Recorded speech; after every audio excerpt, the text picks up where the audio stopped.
Good afternoon. It's Thursday, the 15th February 2018, just after 1 o'clock. Welcome to UK Column News. I'm your host, Brian Gerrish. With me in the studio, of course, Mike Robinson. We're delighted to be joined by Alex Thompson today with Eastern Approaches. Alex, of course, will be reporting from home base in the Netherlands. Where do we start? Well, the Russians, we can forget about the Russians now because the Russians aren't important anymore. Oh, this is good. It's the Chinese. It's the Chinese that we've got to be scared of. The Russians are coming, of course, has been the message that we've heard for so long now. But since that rhetoric seems to have collapsed in the United States, now the FBI saying that it's the Chinese we've got to be scared of. The Chinese threaten American society, apparently. This came from Senator Marco Rubio and FBI Director Christopher Wray, who were speaking yesterday at a Senate Intelligence Committee hearing. And Rubio said that although Russia poses a serious threat, particularly trying to interfere with the 2016 US elections, and potential for 2018 as well. China is the biggest issue of our time, he said. And he was followed up by FBI Director Wray saying that, well, Chinese professors, scientists, students are non-traditional collectors of information. So in other words, spies. He said the Bureau is actively investigating some Chinese government-backed groups that are facilitating dialogues between Chinese and American academics. And he said that he had concerns, particularly about Confucius Institutes, and that the FBI was developing appropriate investigations into them. Let's just bring Alex straight in here. This is spectacular stuff. Yes, it is, because if you're accusing the academics of a country of spying for you, the next stage is to mass PNG them, persona non grata, which is a step that wasn't even taken by Germany or the Soviet Union against British or American professors. There weren't granted that many internationally at the time. There have been some espionage incidents involving Chinese in the States, both Chinese citizens of the PRC and naturalized Chinese Americans.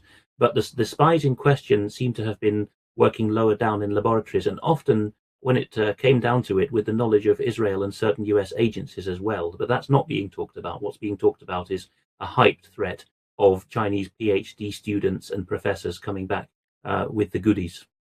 And I mean, how do you think this compares to McCarthyism? Well, McCarthyism, of course, comes out of the same stable as this, which is, you've got supremacy in the world, which happened in 1945 in the United States. And then to avoid people saying, well, let's dismantle the security state, you invent a new enemy. The panic seems to come in certain ways.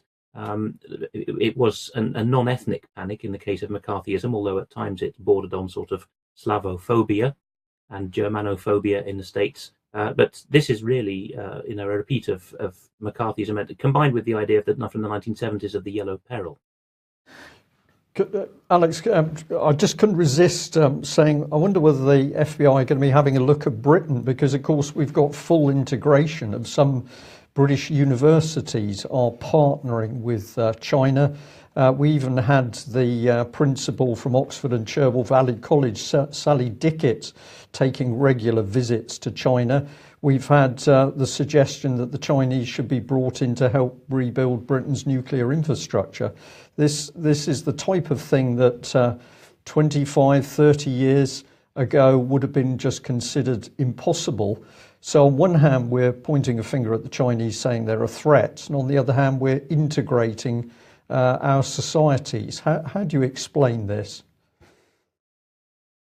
It can only be explained by there being groups of interest within corporations and their people in government, on the one hand, who want the PRC, the People's Republic of China, as a model for the West, socially, technologically, and on the other hand, the traditional intelligence agencies and some of the civil servants who are, as were in your day in the Navy, Brian, or mine in GCHQ, who are looking out as they should be for threats to the nation. And while I was at GCHQ, the secure telephony for internal communication within the donut was replaced. The existing system, which I think a company called NCT or NTC or something provided, American company, was replaced by one of a BT secure telephony service offered from their Martlesham Ipswich secure research headquarters. But one of the partners in the consortium was Huawei, majority owned by the People's Liberation Army, the Chinese military. And this a big fuss was caused about this at the time, 2007-ish. And the answer we got back was it's not politically correct to talk about that. And besides, BT and GCHQ crypto spooks have worked out that there's nothing to worry about because they're all our chums. You could multiply examples of that. For example, the current saber rattling against the Democratic People's Republic of Korea, North Korea. You've got a faction, and this goes back to the 40s as well, the McCarthyist era Mike mentioned, a faction in the US and UK that says, let's destroy these people, let's build up armaments against them, let's base hundreds of thousands of soldiers in the countries around them. And another faction that quietly observes the lessons in totalitarian government and total reframing of thought, which goes on in these Asian despotisms. Pol Pot's Cambodia is another, and draws lessons from them. Those kinds of people hang out particularly in Washington, not so much in the Pentagon, but more in the so-called Blue Empire, the State Department, the Department for Education, Housing and Urban Development, all the areas where the funneling of black ops projects goes on. So there is a war going on within the deep state, or I should say between the deep state mental branch and the deep state military branch, as it were, as to what to do with these Asian despotisms. But quietly, we're being prepared to be in the same system as the Chinese, and not in a good economic development way, but in a rather sinister social control way.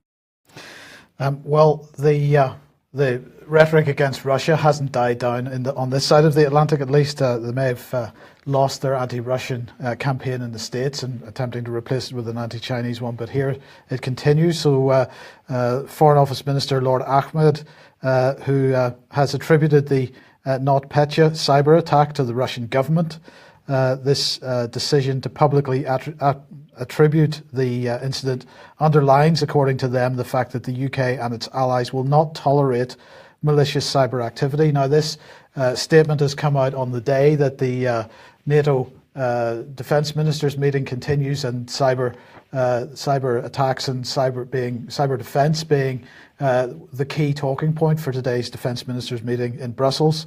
But Lord Ahmed's press release went on to say the attack masqueraded as a criminal enterprise, but its purpose was principally to disrupt primary targets were Ukrainian financial, energy and government sectors. Its indiscriminate design caused it to spread further, affecting other European and Russian business. So this is pretty ironic that the Russian government, apparently, according to Lord Ahmed, is so incompetent that they carry out a cyber attack which then went back and attacked their own businesses. And they're saying that the UK's National Cybersecurity Centre assesses that the Russian military was almost certainly responsible. This is very much the same kind of language as we've had for chemical weapons use in Syria. Almost certainly Assad's government, or the Assad regime, has carried that out. Almost certainly it was the Russian government in this case. Let's see what Lord Ahmed had to say. He said the UK government judges that the Russian government, specifically the Russian military, was responsible for the destructive NotPetya cyber attack of June 2017. The attack showed a continued disregard for Ukrainian sovereignty. Its reckless release disrupted organisations across Europe, costing hundreds of millions of pounds. The Kremlin has positioned Russia in direct opposition to the West, yet it doesn't have to be that way. We call upon Russia to be a responsible member of the international community it claims to be, rather than secretly trying to undermine it. The United Kingdom is identifying, pursuing and responding to malicious cyber activity regardless of where it originates, imposing costs on those who would seek to do us harm. We're committed to strengthening coordinated international efforts to uphold a free, open, peaceful and secure cyberspace. So just a coincidence, as I say, that this statement came out on the day that this issue is being so heavily discussed at the Defence Ministers meeting. Now, what did Gavin Williamson had to say? Which, of course, he's at this Defence Ministers meeting in Brussels for NATO. He said Russia is ripping up the rule book by undermining democracy, wrecking livelihoods and targeting critical infrastructure and weaponising information. We must be primed and ready to tackle these stark and identifying threats. Intensifying threats. Sorry, but Brian, this guy is... He's a child, Mike, is what he is. He is a child, yes, but what he's doing here is he's imposing on Russia the actions of the British government. With great clarity, everything that we are doing, he's trying to pin on the Russians, as you say. There's no question of it. And I think this is a sign of how desperate the British government is at the moment, that their policies are becoming more and more transparent to the wider general public. So I think statements like this, they are so childish, so foolish, but they're utterly brilliant at showing people how ridiculous the situation is. Yeah, Alex, what are your thoughts? Well, the Russians have already worked out that this man is not really a minister in his own right, that he's a fool. And as we'll come on to in a moment, we are seeing that other European European Union and NATO member states' cabinet ministers are openly being mocked by the Russians for this. So it is a trend. We've got a new kind of politician who has transparently been in the corporatist or dark control web structures all their lives. That doesn't even have a front of having been successful at business in their own right or having any rhetorical training. They just come out of nowhere now, and they look, in the case of Williamson, as we often say, baby-faced. It's not our christening; it's the MPs themselves that have dubbed him that. And there's a new trend, really. The baby boomer politicians are shuffling off the mortal coil, or at least the political coil, and they have to be replaced by someone. But the quality of deceit is not there, sadly, for the powers that be. But in the meantime, the same kind of stuff going on in the Netherlands. Yes, so if people go to Russia Insider channel, this was uploaded just this morning, so they'll find it easily enough. The title of the video is Lying Dutchman, which is a great title. It's, of course, it sounds rhyming in English, and this phrase in Russian is actually used. Lgushi Golandets is what the Russian state TV channel actually called him. It relates to Halbe Zijlstra, who had to resign yesterday in disgrace. If you go to this clip, which I'd highly recommend, you will see how baby-faced he looks, just like Williamson, and how he sheepishly tenders his resignation to Parliament. But you'll see a couple of other very useful clips. You will see one of Joost Niemuller, a Dutch independent commentator, saying this was used. I should explain what this is about first. Shouldn't I? Halbe Zijlstra told his party conference, the conference of the VVD, which is something like the Tory/Liberal equivalent. It's a party of big business. He told them 2 years ago in 2016, I was in the dacha when Putin said that we're going to have a greater Russia, and this is going to encompass Kazakhstan, the Baltics, Ukraine, and that we'll have Kazakhstan as a nice to have. And everyone did a sharp intake of breath. Then he became foreign minister very recently, and Dutch broadsheet, De Volkskrant, tracked it down, this statement, and gave him an interview about it, or he gave them an interview, and they said, is it true? And he said, beat about the bush and said, well, actually, I was in an outbuilding. I wasn't in the hall in the dacha where Putin was saying this. No explanation of whether he was listening in Russian or through interpreting or how he managed to hear. It turns out that Zijlstra was a minor councilman at the time and being primed for office. And the big man of the Dutch who was there at the time was none other than Jeroen van der Veer, who was then the CEO of Royal Dutch Shell, you see. And he had been supposedly in with Putin talking about this great Russia in 2006. And Halbe Zijlstra was basically his T-boy. He was there as an IT contractor. So you see again how people are brought up through the ranks, and we have corporations choosing politicians. 10 years later, he's being primed for cabinet, and he tells his conference, I heard Putin say there will be a greater Russia. And then 2 years after that, the present, he becomes foreign minister and the papers investigate. And in humming and hawing, he has to say, well, no, actually, I wasn't in the room, but I had to protect my sources. My sources told me about this important geopolitical game changer, and I had to come out with it 10 years after having supposedly heard it. And then we look into this further, and we realize 2006 was also the year when a lot of stuff was happening with Bill Browder and the TNK BP deal with BP trying to get into the Russian oil fields in Sakhalin and Siberia. It fits a pattern. Jeroen van der Veer decided to go off in a huff in 2006 as chairman of Royal Dutch Shell because Putin was not going to give him the colonial concessions that Shell expects and BP and Amoco expect as well. So he decides to set his man, his agent, this little underling of his, who is the trifling cabinet minister now, out to speak about this and claim, so as not to dirty van der Veer's name as Shell dark Zijlstra claimed in his party conference that he had heard this stuff. So we see very clearly who's in charge here. And Zijlstra looks at, a darn sight more gormless than van der Veer if you look at that Russia Insider clip of Russian TV news. So it's a very clear-cut example of who is in charge, really. The Russians have had a field day with it. In that clip, Joost Niemuller, Dutch political commentator, is seen in the subtitles saying, look, this is a great way of ramping up fear against Russia. And so it excuses the keeping up of the NATO budgets and the pressure on the border. And then Ebru Umar, a Dutch TV commentator of Turkish extraction, says, yes, well, we can't trust news anymore. We don't really have a concept of news. A claim out of 2006 is being treated as news. So it is, and at the end of the clip, a Russian analyst, Mr. Igor Shedrov, says this is the Europeans struggling to break free of what the American empire wants to tell them to do vis-a-vis Russia. You see, but it's very complicated. But at the essence of it, we can see that the politicians in the Dutch cabinet are not in charge. Sorry, Mike. You wanted to say something? I was just going to say I listened to an extremely interesting talk last night, which was called Bankers Love Socialism by Professor Anthony Sutton. He was formerly Professor of Economics at Californian State University. And in 44 minutes, he gives a wonderful oversight of Western corporations driving into Russia. His talk starts from 1917 and the rebuilding of the industrial base in Russia, but then also is talking about how it was the corporatist interests which were driving policy. It was not to do with US government policy or even UK government policy. So people might like to look out for that. Bankers love socialism.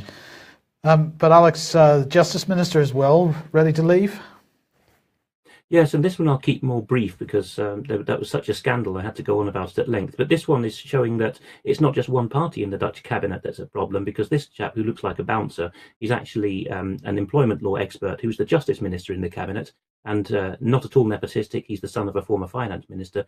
Mr. Grapperhaus, as the first time in Dutch history this has happened, is going to have to answer to a professional ethics body because he's a serving lawyer, an advocaat, so something like an attorney or a barrister. And a Moroccan chap, or ethnic Moroccan, has brought out a case against him because this Moroccan was sacked from being an accountant at the Amsterdam branch of KPMG. The same companies keep coming up in these areas, don't they? KPMG sacked this chap. Mr. Grapperhaus, he alleges in his lawsuit, who was the corporate lawyer for KPMG in Amsterdam, deliberately misrepresented the manner of his sacking, which apparently involved fisticuffs in the HR room. So that people who were witnesses of the event would be dissuaded from testifying to a court about the manner of this unfair dismissal, allegedly. So, you see that the whole cabinet now, that Mr. Grapperhaus represents the Christian Democrat Party, so he's more of the sort of the church-going mainstream, whereas the VVD is the business mainstream. Again, he is there representing corporatism. He is not representing even small and medium enterprises, let alone the Dutch citizen. He's there representing certain interests. Okay, and in Germany it's not much better because, of course, Herr Merkel can't form a government at the moment, and Martin Schulz has quit. Yes, interesting that you call her Herr Merkel. She certainly seems to have more manliness than any of the male German politicians. Schulz, of course, was the big shot president of the European Parliament and gave up that role in order to contend for the leadership of the SPD, the German Socialist Party. Now we've had this so-called Jamaica coalition, the Grand Coalition of Red and Black, which is the Christian Conservative so-called, to stop the Alternative für Deutschland getting in. But Schulz is far too, shall we say, neocon or neoliberal for the German socialist voters' liking. German socialist voters want old-fashioned workers' benefits and so on. So he's actually been toppled just after forging this coalition, basically the Stop the Nationalists coalition. So the SPD will probably go ahead and govern in Merkel's final term in a grand coalition where nothing gets done. But the actualist voters are not happy with it, and so we're going to see a swing to Corbynism basically within the German left, and the country will become ungovernable. Okay, well, let's come back to the UK. And yesterday we were talking about, or on Monday we were talking about how the UK government is going to stamp out terrorist content online using AI. Amber Rudd was speaking yesterday at the Digital Forum, which was because she was in. We mentioned on Monday that she was heading off to Silicon Valley to meet some of the people that are helping her censor the internet in the way that she is. And so she was at the Digital Forum, which is led by a US interagency task force. And it brings together apparently technology experts and community leaders to improve terrorism prevention activities. So this was taking place yesterday. Secretary Nielsen and Home Secretary Amber Rudd released a joint statement, and I thought it'd be worthwhile just running through it and getting your thoughts on this, Alex. She said that, or the joint statement says, over the past 2 days, we've had the opportunity to meet with the tech industry leaders in Silicon Valley to discuss our shared fight against terrorist use of the internet. Terrorists utilize social media to radicalize and recruit individuals around the world. We want to expand understanding of violent radicalization and terrorist recruitment so more people can identify it and, more importantly, prevent it. At the Digital Forum on Terrorism Prevention, credible community voices learned directly from startups, researchers and technology sector how to deliver messages to disrupt terrorist narratives. While in California, we had the opportunity to meet with the Global Internet Forum to Counter Terrorism. This group represents the first time major companies have come together to work on research and technology solutions to combat the exploitation of the internet by terrorists. These companies have made notable progress on fighting back against the threat, and we look forward to engaging with them to continue advancing concrete action that will make it harder for terrorists to reach our people. We believe that by combining the talents and resources of government, community organisations, researchers and industry, we can combat terrorist use of the internet and make our communities more resilient against radicalisation to violence. So, Alex, we're continuing to see this massive move towards a consolidation of government, the private sector, the third sector, in order to take back control of the internet, take back control of the narrative, to censor voices, because they're using terrorism as an excuse here. But as we've said before, when David Cameron brought this issue up in the first place, he was not just talking about Islamic terrorism, which is what's implied. He was talking about anybody that was speaking or discussing issues beyond the mainstream narrative. Yes, this was being talked about 10 years ago in the Home Office and the security agencies. And as you say, Mike, it was different wording being used then. It was domestic extremism. And the key phrase in what you read out from all that guff from Amber Rudd is disrupting terrorist narratives. Traditionally, or even until a few years ago, what you do with terrorists, if you're a counterterrorism officer, is disrupt their recruitment or their training or their equipment. But their narratives... Narrative is a kind of post-2000 word, which basically has come to replace the earlier word worldview or conviction or so on. So it's really thinking for yourself or thinking other than the government line, which is being disrupted in this format by this grand coalition of government and civil society and tech companies and so on. It's got no legal basis. Well, it's not just terrorism which is on the cards here, because they're also cynically using child sexual exploitation as another mechanism, another front, another sort of effort to shut down the internet. And this new report, the Global Threat Assessment 2018, the sexual exploitation and abuse of children online is the most insidious form of modern cybercrime, they say. Technology is enabling offenders and offender communities, providing them with unprecedented levels of access, new capabilities, and increasing confidence to abuse children on a mass scale. The current scale of offending has been further facilitated through the ubiquity of mobile devices, anonymous access and encryption, which has enabled child sexual abuse material at a previously inconceivable scale. There are hidden services sites with over 1 million persistent profiles where victims are re-victimized many hundreds of times a day, and so it goes on. And they say that individual darknet sites are hosting up to 1 million pedophiles who regularly meet to plan and encourage online abuse and share up to 1.6 million files. They say increasingly offending is now committed entirely online, with offenders coercing and extorting children into producing indecent images of themselves via webcams. As our children get older, they say, their access and competence in the use of technology increases, as do the range of threats they face, and the presence of a video camera on any device and computer has seen peer-to-peer image sharing make way for the increased threat of live streaming. Now, this report was introduced yesterday at the Agenda 2030 for Children End Violence Solutions Summit that we mentioned on the programme yesterday. And Victoria Atkins, the Home Office Minister, was the person who presented it. And she said that online sexual exploitation is a heinous crime which has truly devastating impact on its victims. We cannot allow any corner of the internet to be looked upon as a safe space for these despicable predators to gather, share indecent images, or prey on our children. The NCA continues to lead operations against darknet criminals as the National Crime Agency, including joint operations with international law enforcement and industry. We've committed £20 million over the spending review period to the National Crime Agency, plus additional funding of £10 million for specialised teams. This has led to near doubling of their investigative capability, which will lead to more children being protected and more offenders brought out of the shadows and to justice. The UK continues to lead international action on online child sexual exploitation through the We Protect Global Alliance, in addition to committing £40 million over 4 years to the End Violence Against Children Fund, as well as investing in new technology to find and remove more digital imagery of children than ever before.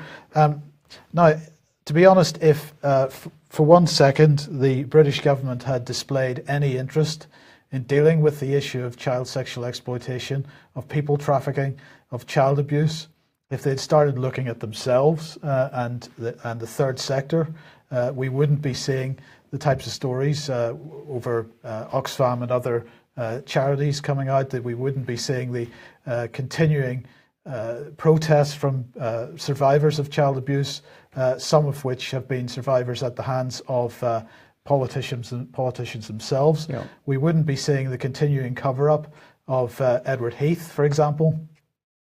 And so what we have here is a government which is cynically using the issue of child sexual exploitation as a front, an effort to shut down the internet, to remove encryption.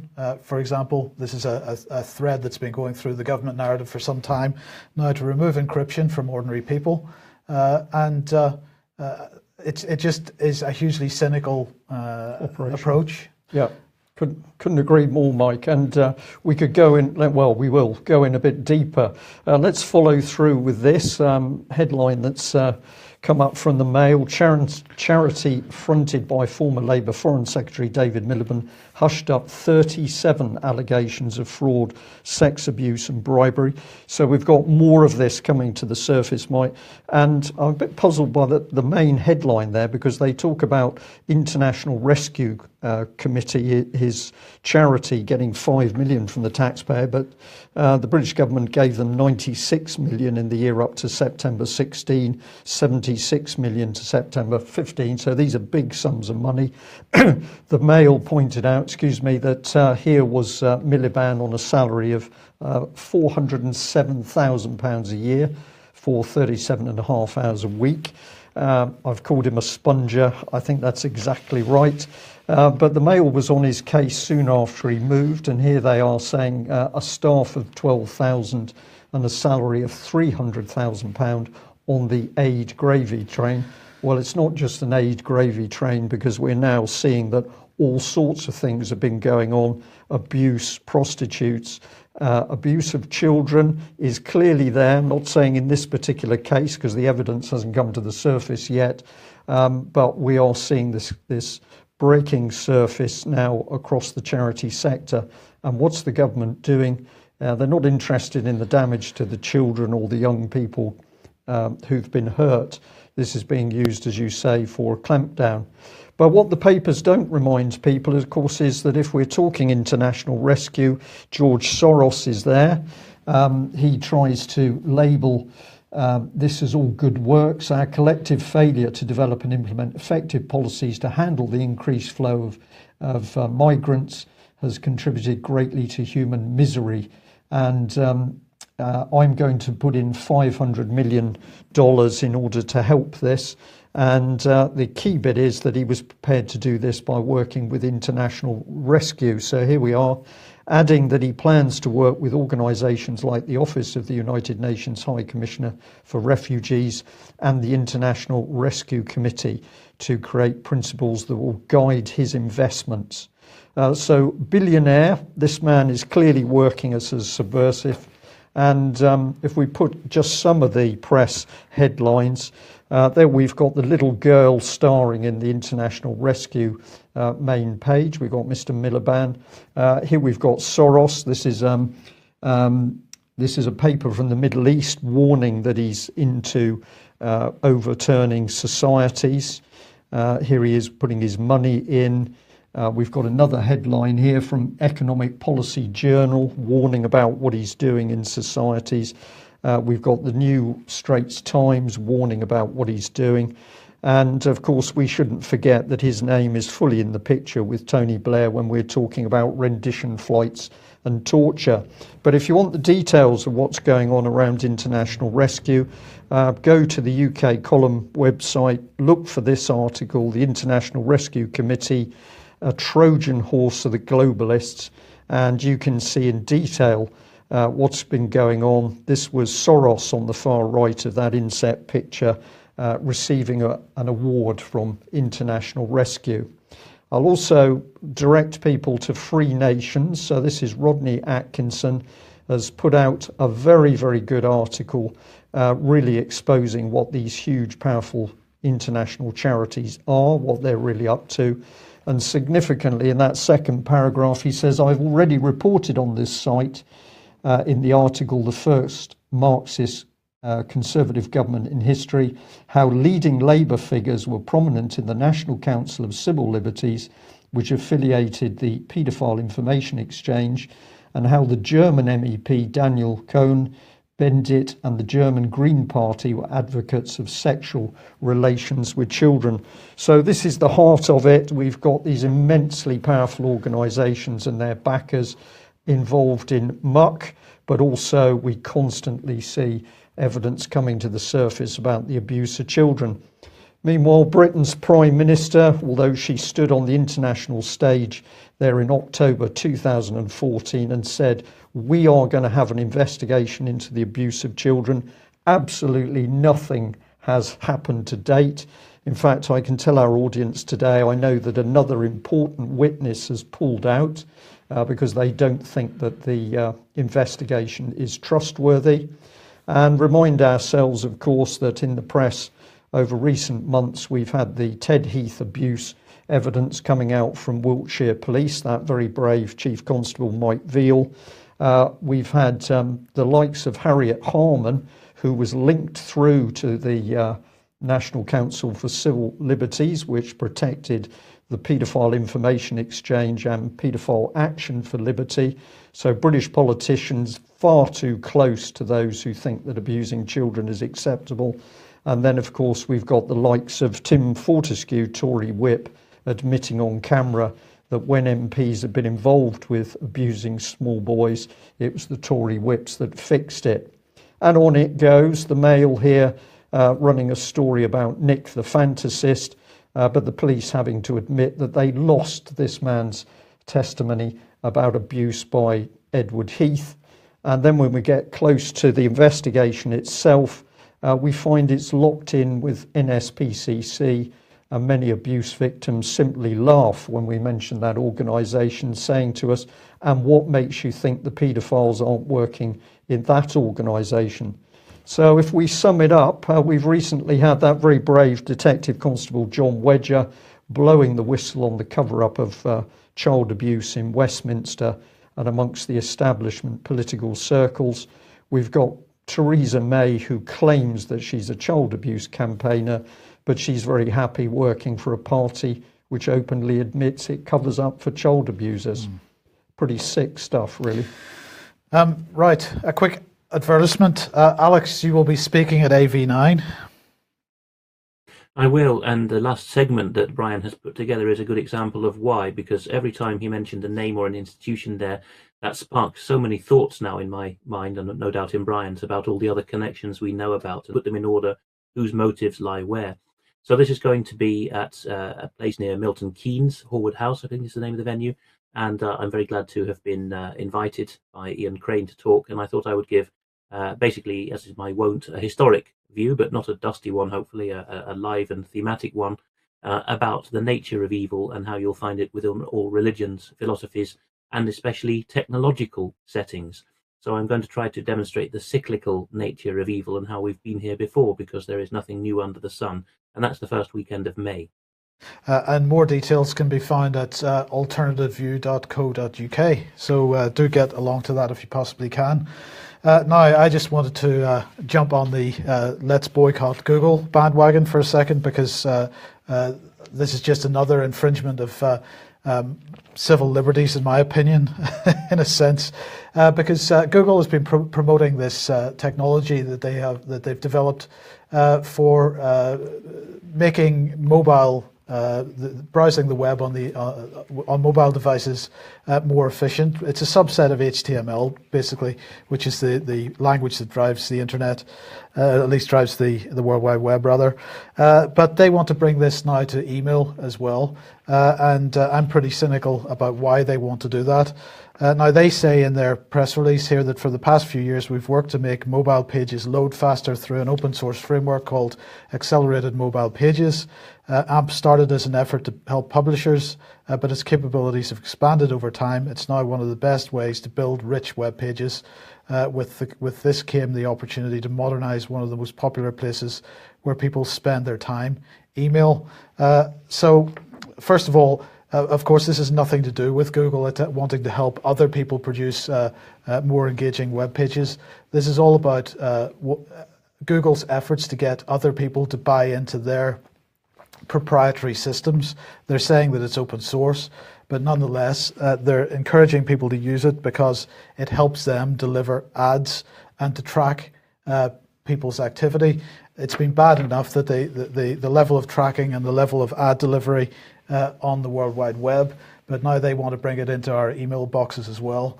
So I'm just going to say that I would very much appreciate to see a lot fewer Gmail accounts in use.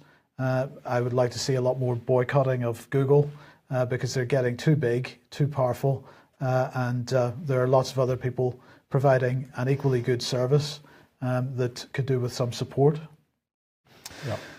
Yeah. Right, Alex, Monsieur Macron, France will strike if proof found chemical weapons used in Syria. This is an RT report. One of the things that Brian was really pointing out to me this morning about this report was that Macron had been saying that really there isn't any evidence of chemical weapons used by the Assad government at the moment, but if there is, if it ever appears, that they would attack. But you're taking this further because you're suggesting that this is showing hints of an emerging European Union Air Force. Yes, because we've been worried for some time, as with naval affairs, so with Air Force affairs, that the Germans, being the best technologists and the richest in Europe, would be the core and backbone of the EU armed forces. And there have been many over the decades warning that this is the case. Certainly the aggressiveness of the German state at its elite level has been used, but now Germany is a lame duck and economically hamstrung. France is suddenly swinging back into focus, as we keep reporting on. David Ellis finds the same. And this is an example of it. Macron is pretty young to be a King Lear, but if you know your Shakespeare, you'll know that King Lear makes these idle threats. And he says at one point, I will do such things, what they are, I know not yet, but they will be the terrors of the earth. And this is the position that Macron, or rather Rothschild, who's behind him, is got into. Rattle the sword and threaten such terrible things on the Russians and Syrians once the evidence has been manufactured. And it shows that Macron has been the anointed to be the deployer of these airstrikes. A massive change from the early 2000s when it was Blair and Bush, but on the European end, Blair and New Europe wanting to bomb Iraq, and Chirac and Bernard Kouchner, his foreign minister, saying, no, you won't. So a total swap, really. In many ways, Britain's being cut down and France boosted so that there's parity, or even more than parity, and French dominance of Europe. I will be one of the themes I talk about in Milton Keynes at AB9 will be French state aggressiveness and how it's been underrated through the centuries as one of the core aspects of government planning. And this is another era in which that theme is coming to the fore. Yeah. Okay, and just very briefly, Alex, if you could, Ronald Bernard's fifth and final installment. So this is the whistleblower who talks about having been one of the 8,500 hedge fund men above the Bank for International Settlements, being invited to take part in child abuse and saying no. His very emotional part 1 of 5 came out last year on DVM TV channel and was a sensation. The subtitled fifth and final installment has just come out. And at this point in the video, the subtitles have been cut off, which doesn't matter. But at this point, he is saying, only late in my own story did I realize that below the pyramid structure of the financial system, which is the world elite, as it were, the world government in embryo, there is a local granular structure. And he talks about the continental version, which is the knightly orders, the chivalric orders, and how they carve up the world into zones where people have basically licensed monopolies. And it could be compared with old-fashioned Freemasonry, because he makes the same point. Most of them are decent men, but a few bad apples tend to set the tone for all of them. So it's a very compelling story that's come together. And if you listen carefully to what Ronald's describing, he's talking about basically having had the Brian Gerrish experience of the council saying, no, there's no way you're going to alleviate people's lot in this town because we have the monopolies all stitched up. Okay, thanks, Alex. Now, just briefly, we were talking about the NATO defence ministers meeting, and Jens Stoltenberg yesterday claiming that Britain was spending more than 2% of GDP on defence. Well, the Statista has pushed this infographic out, really showing how defence spending is going in Europe at the moment. Now, the Americans yesterday saying they were particularly concerned about this growing EU military bloc, mainly because of the lack of funding, and we can see the comparison. The dark blue line there is US funding, which began in 2010 at around 5% of GDP, 4.81%, has fallen to 3.58%. This is the United States contribution to NATO, I suppose. Whereas in the same period, the EU's funding has fallen from 1.59% of GDP to 1.46% of GDP. So Stoltenberg yesterday saying that he was really pleased that more European countries are approaching this 2% target. But in fact, overall, European defence spending falling. So that, I think, the Americans are really keen to see reversed. But yesterday, Boris Johnson was speaking at the Policy Exchange about about Brexit and so on, and we talked about this yesterday. One area that he covered was defence, and he said to all who worry about our strategic position and supposed loss of Britain to European security, I offer this same vital reassurance as the Prime Minister has made so many times, and that I believe is welcomed by our partners. Our commitment to the defence of Europe is unconditional and immovable. It's made real by the 800 British troops from the 5th Battalion of the Rifles. I saw Tapa in Estonia, who have since been relieved by the 1st Battalion of the Royal Welsh. Already this country is the single biggest spender in the EU, both on aid and defence. Although we represent only 13% of the EU's population, we contribute 20% of defence spending. And the RAF's giant C-17 transport aircraft represent 100% of the heavy lift capability of the whole of Europe, as well as 25% of the overseas aid budget. It makes sense for us to continue to be intimately involved in European foreign and security policy. It would be illogical not to discuss such matters as sanctions together, bearing in mind that the UK expertise provides more than half of all EU sanctions listings. We will continue to be Europeans both practically and psychologically, because status as one of the great contributors to European culture and civilization, and our status as one of the great guarantors of the security of Europe, is simply not dependent on the Treaty of Rome as amended by Maastricht or Amsterdam or Lisbon. So Brexit without the exit, Brian, like once again, more evidence. More evidence, and let's do this very quickly, but thank you very much to Veterans for Britain for passing this information through. They say they're very concerned about what's happening with this organisation. It's the European Security and Defence College. What's that, you ask? Well, this is the old story. It's hidden in plain sight, but here we've got this organisation which is training, I'm going to call them graduates because it smells like common purpose, it looks like common purpose, but it's focused on military.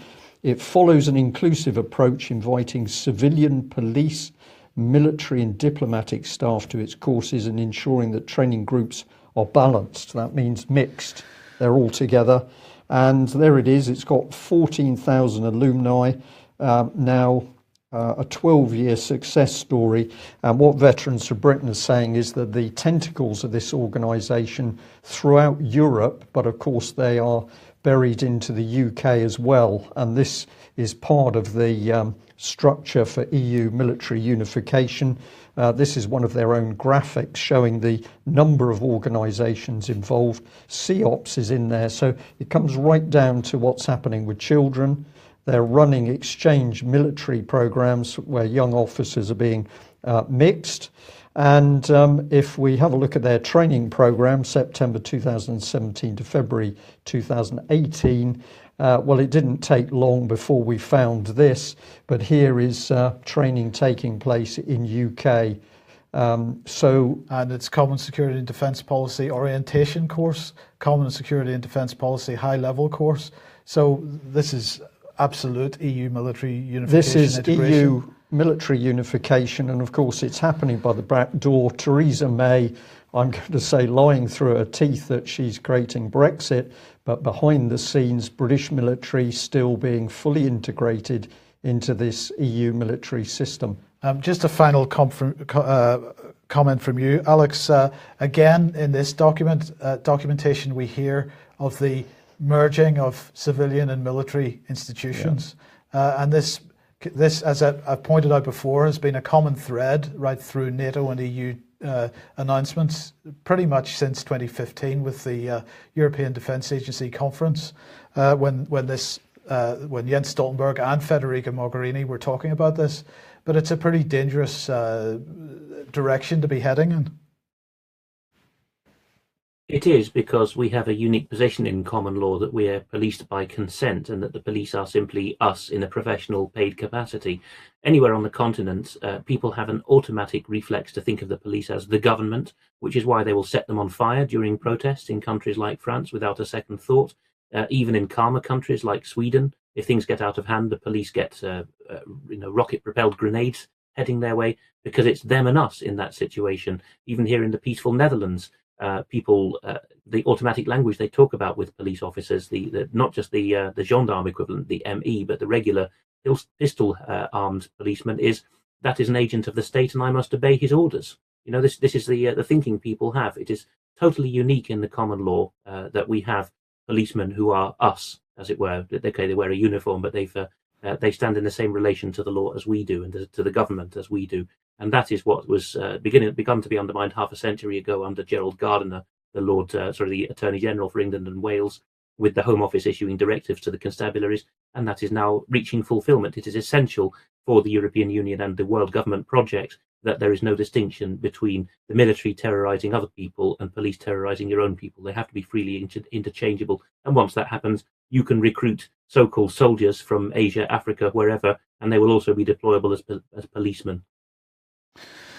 Okay, we'll leave it there, I think. Okay, Alex, thank you very much for joining us. I think the picture is becoming ever more clear of what's really taking place in UK. And one of the things for certain is that we are seeing policy being produced and implemented by the deep state.